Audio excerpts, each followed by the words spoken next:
guys, from Master, and today I'm on the farm, day 4, season 4. So today on the farm, got the Class Scorpion 7055 with the bale trailer, just getting in some straw bales. We've got the 640 on the Sumo subsoiler, just coming back from subsoiling some tram lines. Here we have the 7430 on the New Holland BB 960A baler conversion that I've got. Got the 640, the older version, on the Stewart trailer, just bringing back the last load of wheat as we've now finished harvest.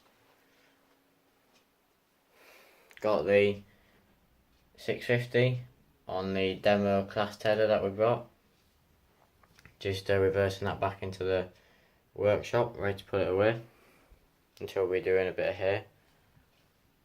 Got the rake just here, ready to go in the shed after the tedder's gone in. Just a little view inside the shed. Got a new scratchbuilt shed I've done here.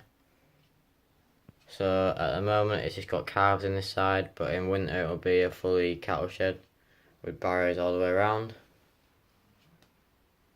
So that's basically it, guys. So I hope you enjoyed the video, guys, and I'll see you next video. Bye.